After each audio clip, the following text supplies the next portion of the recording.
नमस्कार, आप देख रहे हैं आपका अपना खास प्रोग्राम सवाल जरूरी है। मैं हूं आपके साथ सुनील सिंह पौरुष।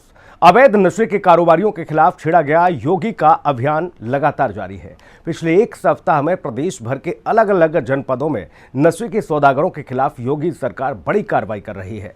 योगी ने मेरठ और हापुड़ दौरे के दौरान कहा कि युवाओं के भविष्य के साथ खिलवाड़ करने वालों को बख्शा नहीं जाएगा और ये सभी राष्ट्रीय अपराधी हैं, जिसके बाद सोशल मीडिया पर भी योगी सरकार के इस फैसले का जमकर स्वागत हो रहा है। ट्विटर पर लोगों ने योगी अगेंस्ट ड्रग्स माफियाओं के समर्थन पर जमकर ट्वीट किया। जी हां, यही कारण है कि आज दिन भर योगी अगेंस्ट ड्रग्स टॉप ट्रेंडिंग में बना रहा। योगी सरकार के इस अभियान का समर्थन करते हुए 38,700 से ज्यादा लोगों ने हैशटैग योगी अगेंस्ट ड्रग्स को ट्वीट किया। साथ ही करीब 557 मिलियन लोगों ने इसे देखा और इसके अलावा हैशटैग की रीच 66 मिलियन रही। ट्विटर पर कई बड़े इन्फ्लुएंसर भी जोरदार समर्थन में ट्वीट करते रहे और एक ट्विटर यूजर ने ट्वीट कर कहा कि अब पोस्टर भी लगाए जाएंगे, संपत्ति भी जब्त की जाएगी, योगी जी के शासन में नशे के सौदागरों की जिंदगी तबाह हो जाएगी। ये बाबा की शैली है। बता दें कि मुख्यमंत्री योगी इस अभियान की खुद मॉनिटरिंग कर रहे हैं। मुख्यमंत्री योगी ने ड्रग्स और अवैध शराब माफियाओं के खिलाफ कठोरतम कार्रवाई करते हुए नशे के कारोबार में लिप्त लोगों के पोस्टर सार्वजनिक स्थानों पर लगाने के भी निर्देश दिए हैं। यही नहीं, उत्तर प्रदेश सरकार ने प्रदेश में एंटी नारकोटिक्स टास्क फोर्स यानी कि ANTF का भी गठन कर दिया है। इसके तहत जोन क्षेत्रीय स्तर पर नारकोटिक्स पुलिस थाने की स्थापना भी की जाएगी।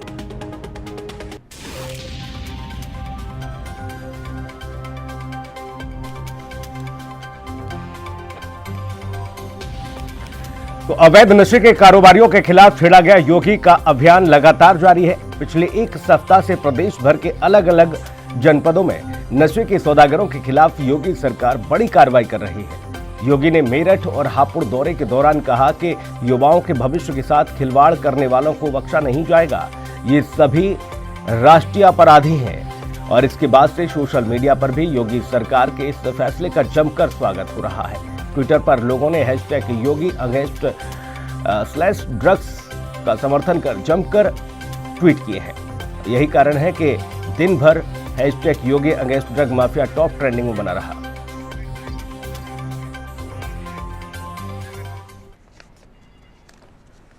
और चलिए मेहमानों से आपको रूबरू करा देते हैं। गौरव मिश्रा हैं, भारतीय जनता पार्टी के प्रवक्ता, हमारे साथ। गौरव जी, बहुत स्वागत आपका।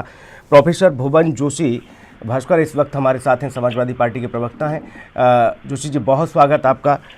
राजनीतिक विश्लेषक संदीप चौधरी हमारे साथ मौजूद हैं इस चर्चा में। संदीप जी, आपका भी बहुत स्वागत है। गौरव मिश्रा जी, प्लान तैयार है, किस तरह से निस्ते नाबूद किया जाएगा इस बड़ा ये जो टास्क आप लोगों ने दिया है प्रदेश की जनता को कि भाई नशे के कारोबारियों पर विराम लगेगा, उन्हें राष्ट्रीय अपराधी घोषित किया जाएगा और युवाओं के भविष्य के साथ जो लोग खिलवाड़ कर रहे हैं उनको बख्शा नहीं जाएगा। किस तरह से कार्रवाई होगी? देखिए, अपराध और माफिया जगत से जुड़े हुए लोगों के लिए नारकोटिक्स का अवैध तरीके से मादक द्रव्यों का कारोबार एक बहुत बड़े कमाई का जरिया हुआ करता था। जिस तरह से उत्तर प्रदेश में अपराधियों की माफियाओं की कमर टूटी है, यह आवश्यक है कि इस तरह के कारोबार पर भी पूर्ण रूप से प्रतिबंध और कंट्रोल किया जाए। माननीय मुख्यमंत्री जी ने जिस तरीके से इसको एक अभियान के तहत लिया है और पूरे प्रदेश में नारकोटिक्स के स्पेशली थाने बना करके ऐसे लोगों को चिन्हित करके कि जो लोग इस तरह के कारोबार में लिप्त रहते हैं उनको पकड़ना और उन्हें बंद करना, उनके पूरे कारोबार को ध्वस्त करना, एक अभियान के तहत ये सीधा संदेश है कि हम अपने उत्तर प्रदेश के युवाओं को किसी भी तरह से मादक द्रव्यों के सेवन और उस तरफ नशे की आदत की तरफ, नशे की लत की तरफ नहीं जाने देंगे। वही आप देखिए किस तरीके से दिल्ली की सरकार ने नशे को एक प्रकार से राजकीय सम्मान देकर के एक ऐसी पॉलिसी लाई जिस तरीके से वहां के युवाओं ने नशे को अपनाया, उसके विरुद्ध एक उत्तर प्रदेश ने नजीर पेश किया है, प्रस्तुत किया है पूरे देश के लिए।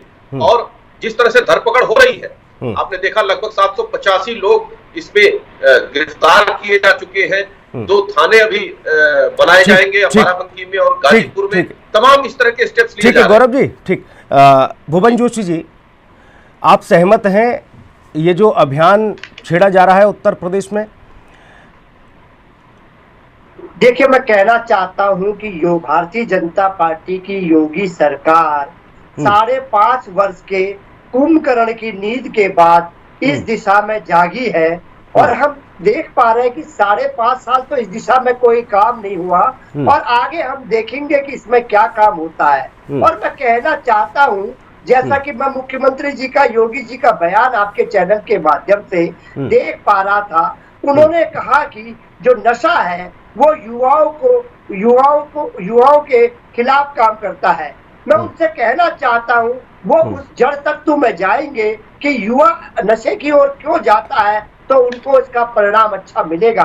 और मैं बताना चाहता हूं आपके चैनल के माध्यम से, युवा नशे में के ओर तब जाता है जब वो देखता है कि लगातार परीक्षाएं लीक हो रही है, जैसा कि योगी सरकार में हो पा रही है, और वो देखता है कि रोजगार सरकार दे नहीं पा रही है, तो निश्चित तौर पे वो नशे को अपना वो बना लेता, हथियार बना लेता है। और निश्चित तौर पे युवाओं की जो हम जवानी प्रदेश और देश के काम आनी चाहिए वो नहीं आ पाती। हम चाहते हैं इसका जड़ तत्व खत्म हो, और इसका जड़ तत्व अगर हम अपने राजनीतिक जीवन से और सामाजिक जीवन से जो सीख पाते हैं, वो पाते हैं कि उनको रोजगार मिले। लेकिन जोशी जी, लीक ना हो। लेकिन जोशी जी, कुछ लोग बताते हैं, हालांकि व्यक्तिगत चर्चा मेरी होती है बिहाइंड द कैमरा, वो लोग बताते हैं कि भैया देखिए, कहीं तकलीफ या गम का माहौल होता है, उससे उभरने के लिए कुछ लोग, जैसा आपने बताया परीक्षा निरस्त हो रही हैं, उससे उभरने के लिए नशे की तरफ जाते हैं। कुछ लोग कहते हैं भैया जब कहीं खुशी होती है तो उसमें भी चले जाते हैं, बोले आज शाम को पार्टी होगी, तो उसका क्या करें फिर?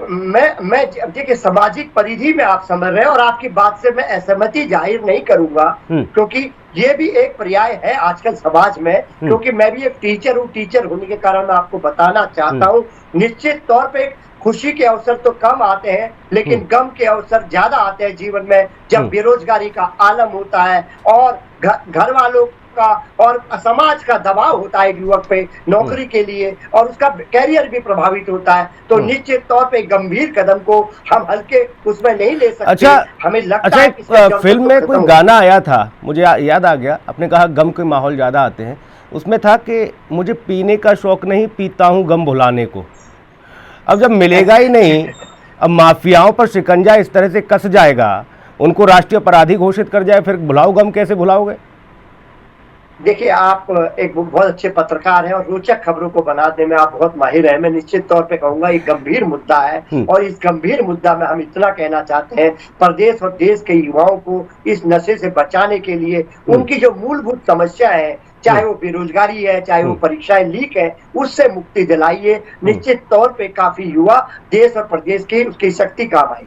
ठीक, संदीप चौधरी, इत्तेफाक रखते हैं भाई, क्या देख रहे हैं? मेरठ पहुंचे थे योगी आदित्यनाथ, हापुड़ भी पहुंचे, उसके बाद दिन भर ये ट्रेंड करता रहा कि भाई अब माफियाओं की खैर नहीं। उनके फोटो भी लगेंगे चौक चौराहों पर कि ये लोग थे जो बेच रहे थे सफेद पाउडर। देखिए सुनील जी, जैसे मेरे भाई अभी बात बता रहे थे कि बेरोजगारी की वजह से लोग नशे की तरफ जाते हैं, ये बिल्कुल अलग होता है। इन्होंने तो राजनीतिक हिसाब से इसको कनेक्ट कर दिया है। मैं जानना चाहता हूँ, जिन देशों में रोजगार है, जो बहुत डेवलप्ड कंट्री है, क्या वहाँ पर नशे का कारोबार नहीं होता? वहाँ पर भी नशे का कारोबार, तो ये दोनों चीजों को जोड़ नहीं सकते। और सबसे मजेदार और हैरान करने वाली बात तो ये है, संदीप चौधरी सहमत होंगे, भुवन जोशी भी, कि मुंबई में अरबपति लोग वो ले रहे हैं ये सफेद पाउडर। अब वो कौन से बेरोजगार है भाई? ये भी बड़ी समस्या है। बॉलीवुड इंडस्ट्री के लोगों में नशे के, छोड़ो बॉलीवुड, जो भी इंडस्ट्री हो, मैं कह रहा हूं करोड़पति छोड़ो, अरबपति हैं, अब वो भी ले रहे हैं भाई। इसमें सबसे इंपॉर्टेंट सुनील भाई ये है कि जिस तरीके से उत्तर प्रदेश में योगी जी की इमेज डेवलप हुई है, आप ये देखिए, यहाँ पे दिन दहाड़े हत्याएं होती थी, दिन दहाड़े बाइक लूट ली जाती थी, दिन दहाड़े गाड़ी लूट ली जाती थी, आदमी पैसे निकाल के बैंकों से चलता था, उससे ले लिया जाता था। तो योगी जी ने जिस तरफ भी काम किया, आज की टाइम में क्रिमिनल्स कैसे आप समझ सकते हैं, बड़े बड़े अंसारी जैसे बंधु दिन रात अपनी जान की दुआ करते हैं कि आज बच गए, अच्छा है, कल पता नहीं क्या होगा, इतनों को ठिकाने लगा दिया। तो दहशत का माहौल है। और जब अब योगी जी का ध्यान इस तरीके के लोगों की तरफ गया है जो नशे का कारोबार करते हैं, तो मुझे लगता है उनकी नींद उड़ गई होगी, और जिसपे भी एक्शन लेना स्टार्ट करेगी सरकार तो नशा कम से कम उत्तर प्रदेश से तो खत्म हो जाएगा, क्योंकि योगी जी का जो काम करने का तरीका आपने भी देखा, हमने भी देखा, वो जीरो टॉलरेंस का है, कहीं कोई कंप्रोमाइज नहीं। ठीक, गौरव मिश्रा जी, विपक्ष के पास अब कुछ गिने चुने मुद्दे हैं, शिक्षा, रोजगार, स्वास्थ्य, ये बाकी चीज़ें हैं, नौकरी वोकरी से लेकर सब कुछ। इसको लेकर जोशी जी आवाज़ बुलंद करते रहते हैं समय समय पर, इस चर्चा के माध्यम से भी उठाते हैं, आप लोगों को कटघरे में खड़ा करते हैं। बाकी चीज़ें तो आप लोग छोड़ोगे नहीं भाई, इनके लिए कोई मुद्दा, सब कुछ आपने बिल्कुल ब्राम लगाने की ठान ली है। अच्छा ये बताओ, ये प्लान जो तैयार हुआ है, इससे पहले जो भी सरकारें रहीं, सब सरकारों ने जब सरकारें आई तो उन्होंने कहा कि भाई नशे के कारोबार पर विराम लगा देंगे। मैंने पंजाब से मैं भी देखा, लेकिन वहाँ आज भी पंजाब उड़ रहा है। मैं इसलिए कह रहा हूँ, क्या वाकई में उत्तर प्रदेश में धरातल पर ये स्थिति देखने को मिलेगी? उत्तर प्रदेश का युवा इस गर्त से बाहर आ पाएगा? सुनील जी, बहुत महत्वपूर्ण प्रश्न किया है आपने। पिछली सरकार आप देखिए, जो हमारे यहाँ एक्साइज विभाग है इसको कंट्रोल करता है और second largest revenue generating department है एक्साइज विभाग, और किस तरीके से फोर्टी चड्ढा जैसे लोग पैदा होते हैं और पूरे के पूरे राजस्व को खाते हैं और बैकडोर से उन्हीं नशे के उत्पादों को प्रदेश में ठूसते हैं और बेचते हैं और बोरों में भर के रुपए जाते रहे हैं। ये सब सर्वविदित है, पूरी जानकारी है। और इस कारोबार को अंजाम कौन लोग देखते हैं? जो अपराध जगत से जुड़े हुए लोग होते हैं और राजनीति के साथ बहुत बेहतर साठगांठ जिनका रहता है। ऐसे लोग बहुत बुरी तरह से, बहुत बेहतर तरीके से इस पूरे कारोबार को जकड़ करके रखे हुए थे उत्तर प्रदेश में। माफियाओं की कमर टूटने के बाद निश्चित रूप से ये कमजोर हुए हैं, लेकिन इस बीमारी को जड़ से समाप्त करने के लिए इसके भी खिलाफ एक युद्ध स्तर पर अभियान छेड़ने की आवश्यकता महसूस हो रही थी। इसके लिए माननीय मुख्यमंत्री जी ने इस प्रकार के एक पूरे प्रोग्राम को डिजाइन किया है और राष्ट्रीय अपराध घोषित किया है। इस तरह के काम करने वालों के खिलाफ राष्ट्रीय अपराध घोषित किया है। रही विपक्ष की जहां तक बात है, विपक्ष के लोग सबसे ज्यादा अगर इसमें लिप्त होंगे तो उनको परेशानी होना, उन्हें दर्द होना स्वाभाविक है। अभी भुवन जी ने कहा कि युवा जब परीक्षा नहीं होती है तो नशे की तरफ चले जाते हैं, तो कम से कम अच्छा, विपक्ष के पास यही काम रह गया है क्या? युवाओं को बदनाम न करें। गौरव जी, माफी विपक्ष के पास यही काम रह गया है कि वो ड्रग्स बेचेंगे? जी सुनील जी, विपक्ष के पास मैंने कहा यही काम रह गया। आपने कहा कि इसमें विपक्ष की भागीदारी हुई कहीं, तो नहीं, मैं ये कह रहा हूँ कि अगर विपक्ष ऐसा तो ना करो महाराज, सरकार हो ठीक है, लेकिन भुवन जोशी जी को ड्रग्स वेक्स में इन्वॉल्व ना करो। मेरी बात, अगर विपक्ष के लोग इसमें कहीं भागीदार होंगे तो उनको दर्द ज्यादा होगा। अच्छा ठीक है, क्योंकि सरकार के वो सारे अच्छा ठीक है, ठीक है, दो तीन चीजों के मौजूद दो तीन बातें हैं, उनके जवाब में आपसे चाहूंगा गौरव मिश्रा जी। बहुत ही वरिष्ठ और योग्य प्रवक्ता हैं आप, मैं समझूंगा कि बारीकी से जवाब भी देंगे। मैं ये समझना चाह रहा था, कोई भी माफिया, किसी भी धंधे को गलत तरीके से अंजाम देने वाला व्यक्ति जो बड़ा मोटा पैसा समाज से खींच रहा है और लोगों में जहर परोसने का काम कर रहा है, हमने जब कार्रवाइयाँ देखी तो कनेक्शन कुछ और निकले। फिर वो थाने चौकी से, पुलिस विभाग से लेकर और वहाँ के, मैं कहूँ कि सफ़ेद पोशों तक, तो क्या उनकी तस्वीर भी चौराहे पे लगेगी? नहीं। देखिए, आपका सुझाव अच्छा है, लगनी चाहिए। इस तरह के खतरनाक कारोबार को अंजाम देने में चाहे वो कोई भी व्यक्ति हो, चाहे वो राजनीति से जुड़ा हो, चाहे वो प्रशासनिक विभाग से जुड़ा हो, या फिर वो अपराधी ही क्यों ना हो, माफिया क्यों ना हो, सभी को एक्सपोज करने की आवश्यकता है। क्योंकि ये समाज की बीमारी है, समाज में परोसने वाली बीमारी है, जिससे पूरा का पूरा समाज प्रभावित होता है। इसलिए मेरा ऐसा मानना है कि सबके खिलाफ समान रूप से कार्रवाई होनी चाहिए। यदि कोई अधिकारी ही इस तरह के कारोबार को अंजाम देता है तो वो भी अपराधी की श्रेणी में आएगा और उसकी भी तस्वीर। इंतजार गौरव जी, इंतजार उसी चीज का है, क्योंकि अक्सर होता क्या है, लोग ये भी रौब झाड़ देते हैं, बोले सरकार हमारी है, सत्ता हमारी है, कोई क्या बिगाड़ लेगा। अब भुवन जोशी इत्र बेच रहे थे, बोले लो इत्र पर तो आप लोगों ने ऐसा शिकंजा कस दिया, ये तो बहुत बड़ी बात हो जाएगी ड्रग्स वेक्स वाला। जोशी जी, इत्र का प्रचार आप लोगों ने कर दिया था चुनाव के समय, बोले समाजवादी इत्र, उस पर तो इन लोगों ने शिकंजा कस दिया था। ये ड्रग्स की भी बात कर रहे हैं, अगर भाई ड्रग्स, देखिए जोशी जी अगर संलिप्त होंगे तो फिर खैर नहीं।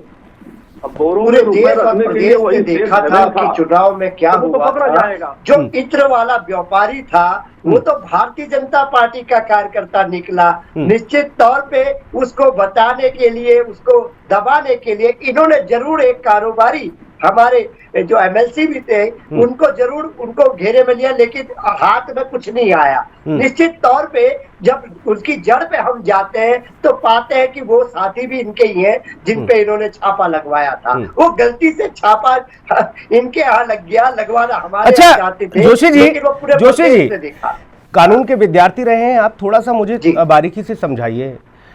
और सरकार में भी रहे, हालांकि अभी विपक्ष में है, अब ज़्यादा महत्वपूर्ण तरीके से और गहन जांच पड़ताल में आप जुड़ जाते हैं विपक्ष में जब लोग रहते हैं। थोड़ा सा बताइए, क्या ये संभव है कि कोई भी व्यक्ति बिना किसी आका के, बिना किसी के जिस पर कह देते हैं कि भाई आपके सर पे जाओ हमारा हाथ है, अगर उसका हाथ ना हो वो ऐसे ही कारोबार फल फूल जाएगा उसका? फिर मैं ये समझना चाह रहा था कि कारोबारियों पर तो चलो ठीक है कार्रवाई होगी राष्ट्रीय अपराध के तहत, उन लोगों पर कार्रवाई कैसे होगी फिर? देखिए, बहुत अच्छा प्रश्न करा आपने।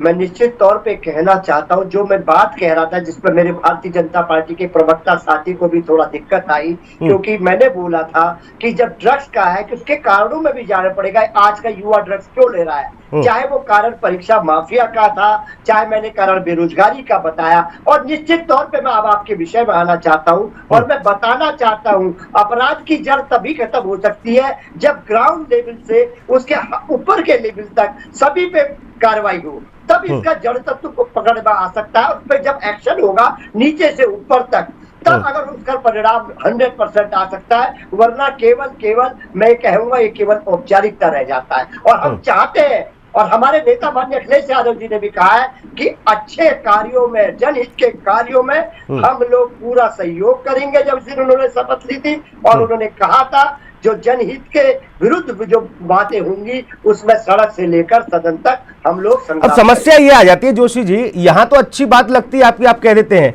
लेकिन फिर आपके नेताजी अगर जहरीली शराब के कारोबार में लिप्त, वो चाहे आपका नेता हो, फिर वो जेल में बंद हो, उससे मुलाकात करने पहुंच जाते हैं, फिर दिक्कत हो जाती है। बोले जोशी जी तो भाई बड़ी अच्छी बात कर रहे थे कि हम समर्थन करेंगे, और आप लोग मुलाकात कर लेते हो मालिक। मैं आपको कहना चाहता हूं, एक राजनीतिक कार्यकर्ता पर राजनीतिक दबाव के कारण भी मुकदमे लगते हैं। निश्चित तौर पे वहां की जनता ने उनको विधायक और पहले सांसद भी चुना है और पार्टी के कार्यकर्ता होने के कारण उनसे मिलने गए। और मैं आपसे कहना चाहता हूं, आरोप अभी अच्छा, ये बड़ा दुर्भाग्य है जोशी जी, ये बड़ी विडंबना है, दुर्भाग्य है, या कुछ भी कह लो। संदीप चौधरी इस बात से इत्तेफाक रखेंगे, जब कोई नेता ऐसे मामले में संलिप्त होगा तो कहेंगे लो भाई ये तो द्वेष भावना के खिलाफ, हमारे खिलाफ षड्यंत्र कर दिया, हम तो थे ही नहीं ऐसे मामलों में, ये तो जबरदस्ती हमारे खिलाफ मामला ठोका जा रहा है। फिर कैसे जनता मानेगी कि नहीं बिल्कुल धरातल पर स्पष्ट तौर पर ये अमल में आएगा अभियान? चौधरी साहब। सुनील जी बहुत अच्छा सवाल है आपका। आपने यूपी के अंदर मायावती की सरकार भी देखी, अखिलेश जी की सरकार भी देखी, तो इस तरीके की चीजें थी, मैं आपसे एग्री करता हूं। लेकिन आपने योगी सरकार बनने के बाद ऐसा कोई व्यक्ति नहीं देखा होगा जिसको योगी जी ने अपनी छत्र छाया में लेकर के बचाया हो, जिसकी पृष्ठभूमि गलत रही हो। योगी जी ये खुला बोलते हैं, उन्होंने बनते मुख्यमंत्री बोला था कि क्रिमिनल्स का यूपी में कोई काम नहीं, या तो वो यूपी छोड़ दें या फिर उन्हें जान से हाथ धोना पड़ेगा या वो जेलों में जाए। तो उन्होंने कभी भी इस तरीके की चीजें नहीं रखी। हाल ही में आपने देखा होगा जो जतिन प्रसाद पीडब्ल्यूडी मिनिस्टर है, उनके ओएसडी को फौरन निकाला गया क्योंकि ट्रांसफर पोस्टिंग में उनके पास शिकायत आई थी। तो जो व्यक्ति इतनी छोटी बात पर ध्यान रख सकता है दूसरे के मंत्रालय में, अब मुझे नहीं लगता कि वो किसी क्रिमिनल्स को प्रोटेक्शन देगा या किसी माफिया को इस तरीके का कारोबार करने की छूट देगा, ऐसा नहीं है। और वो बोलते भी हैं, ऑन रिकॉर्ड बोलते हैं कि जीरो टॉलरेंस के उत्तर प्रदेश में सरकार जीरो टॉलरेंस पर काम कर रही है। इसका मतलब कंप्रोमाइज की कहीं कोई गुंजाइश नहीं है, जो सामने आएगा वो धरा जाएगा।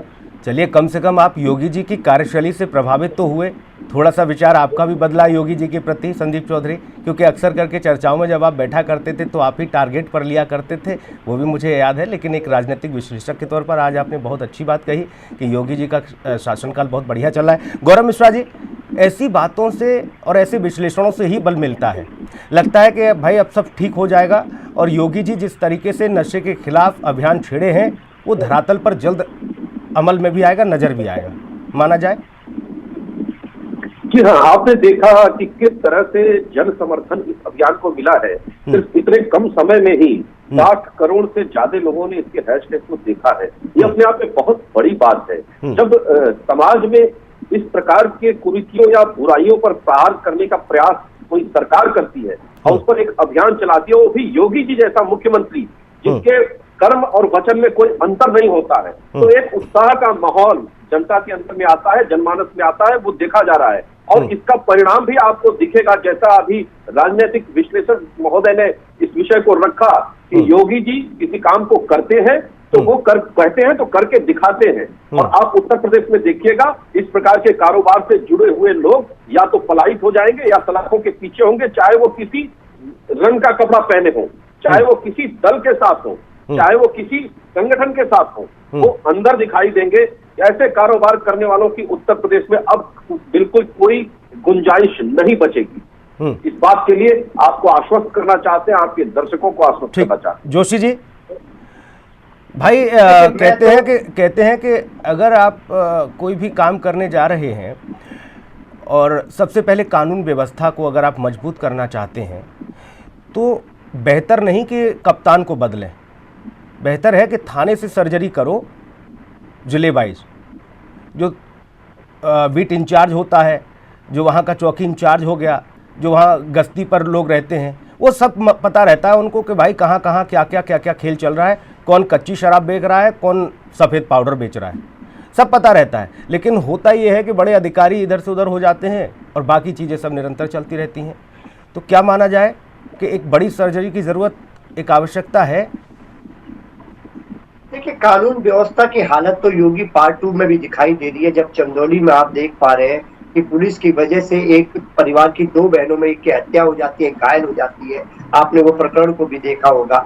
और आप अभी भी देख रहे हैं इनकी शैली कैसी है। ये जब किसानों के नेता को, वो किसानों के नेता नहीं, मैं तो कहूँगा एक किसानों के प्रति इनकी दुर्भावना अभी भी दिखाई दे रही है, जब उसको 2 कौड़ी का व्यक्ति कहते हैं। और इनके यहाँ 700 किसानों की हत्या और उसके बाद उनके पास फर्जी मुकदमे। निश्चित तौर पे एक हम आप मोदी नगर का एक मैंने आपको विषय बताना चाहता हूँ। वहाँ पर एक प्राइवेट कॉलेज में एक बच्चा मर जाता है और बच्चा जब मर जाता है तो वहाँ पर जो एसडीएम साहिबा है वो स्कूल प्रशासन की वजह से उस पीड़ित पक्ष को दबाने का काम करती है। और ऐसी घटनाएं आप और हम नहीं जागते तो निश्चित तौर पे नोएडा वाला का जो इतना मशहूर कांड था उस पर कार्रवाई इसीलिए हुई कि विपक्ष ये सवाल इसलिए था जोशी जी, ये सवाल इसलिए था, वो तो ठीक है, बाकी चीजों को भी पता है कि कोई भी कारोबार हो, कोई भी अवैध तरीके से कहीं कोई गतिविधि संचालित हो रही हो तो उसके लिए पुलिस ही संज्ञान लेगी। हाँ, उसके लिए नार्कोटिस्ट एंटी नार्कोटिस्ट थाने की गठन हो रहा है, लेकिन वो मामला वहाँ जाएगा, उसको वो देखेंगे, ट्रांसफ़र कर दिया जाएगा, पुलिस ही देखेगी।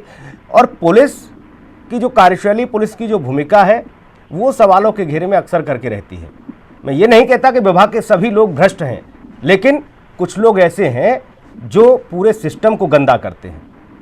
जोशी जी, देखिए, हम बिल्कुल सख्त खिलाफ है। हम कोई भी गोरखधंधा धंधा चलता हो उसमें पुलिस प्रशासन की अगर हो या कोई नेता के इन्वॉल्वमेंट हो, हम कह रहे हैं सख्त से सख्त कार्रवाई होनी चाहिए। हमारे प्रदेश के और इस देश के युवाओं के बहुत से खिलवाड़ करने का हक किसी को नहीं है, वो कोई भी प्रशासन हो चाहे वो कोई पॉलिटिकल लीडर। ठीक है, गौरव मिश्रा जी। जी हाँ, आपने अभी एक विषय उठाया कि पुलिस की सरपरस्ती में भी इस तरह के कारोबार होते हैं, इससे इनकार नहीं किया जा सकता। लेकिन ऐसा नहीं कि पूरा का पूरा पुलिस महकमा इस तरह के कारोबार में लिप्त है, उसको बढ़ावा देता है। चंद लोग होते हैं जो इस तरह के काम को, मैंने वही कहा, ये जो नारकोटिक्स के थाने हैं, ये नारकोटिक्स के जो थाने होंगे, एंटी नारकोटिक्स टास्क फोर्स, इस बात को भी सुनिश्चित करेगा कि किसी भी सरकारी विभाग का व्यक्ति हो, पुलिस का व्यक्ति हो, अगर इस तरह के कारोबार में वो लिप्त है तो वो भी पकड़ा जाएगा, वो भी धरा जाएगा, उसके खिलाफ भी, उसके विरुद्ध भी वही राष्ट्रीय सुरक्षा कानून के तहत अच्छा, सब कुछ अगर ठीक रहा और कुछ ऐसी नजीरें पेश हुई तो मैं कहता हूं प्रोफेसर भुवन जोशी जैसे लोग आगे आकर आपका समर्थन भी करेंगे कि हाँ भाई ये बहुत अच्छा काम किया। क्यों जोशी जी? बिल्कुल, मैं कहना चाहता हूं आपके चैनल के माध्यम से, कोई भी व्यक्ति इस देश के कानून और संविधान से बड़ा नहीं है, चाहे वो आम व्यक्ति हो, चाहे वो पॉलिटिकल लीडर हो, चाहे पुलिस प्रशासन या शासन का व्यक्ति। अच्छा, पार्टी की कोई मजबूरी अलग हो सकती है, लेकिन भुवन जोशी जी व्यक्तिगत तौर पर एक अलग ही विचारधारा भी रखते हैं, उस विचारधारा को वो सैल्यूट भी करते हैं। समाज में सब कुछ ठीक रहना चाहिए। अगर आप कोई प्रण लेकर आ रहे हैं, कोई वादा लेकर आ रहे हैं और वो समाज का कल्याण कर रहा है, तो उसके साथ वो कदम से कदम मिलाने के लिए भी तैयार रहते हैं। गौरव मिश्रा जी। हाँ बिल्कुल, भुवन जोशी जी क्या, देखिए इस राजनीतिक विचार के स्तर पर हम विरोधी हो सकते हैं, लेकिन कोई ऐसा प्रयास या कोई ऐसा कार्य भुवन जोशी जी भी करेंगे जिससे समाज को लाभ पहुंच रहा हो, तो हम उसकी सराहना करेंगे और उन्हें भी करनी चाहिए। मुझे लगता है कि उनको पूर्वाग्रहों से ऊपर करने का मौका देते नहीं हो महाराज, उनको करने के लिए तो आए थे वो, लेकिन आप लोग मौका ही नहीं देते हो। सुनील जी प्रश्न चिन्ह वहां उठता है जब ये, अब प्रश्न ना उठाओ, ठीक है, समय इजाजत नहीं देता है, अब बहुत सारे प्रश्न ना उठाओ। अब जो नेता यूरोप घूमने जाते हैं अब बताइए, और उसके समर्थन में बयान देते हैं। जोशी जी इतने गंभीर हैं भाई, वो करने के लिए आए थे, लेकिन आप लोगों ने करने नहीं, अभी कुछ दिन और विपक्ष में आराम करो 5 साल। ठीक है, चलिए चर्चा में जुड़ने के लिए गौरव मिश्रा जी आपका बहुत धन्यवाद, जोशी जी आपका भी बहुत धन्यवाद, संदीप चौधरी आप जुड़े, बहुत शुक्रिया आपका। इस खास कार्यक्रम में इतना ही। खबरें निरंतर जारी हैं, आप बने रहिए हिंदी खबर के साथ। नमस्कार।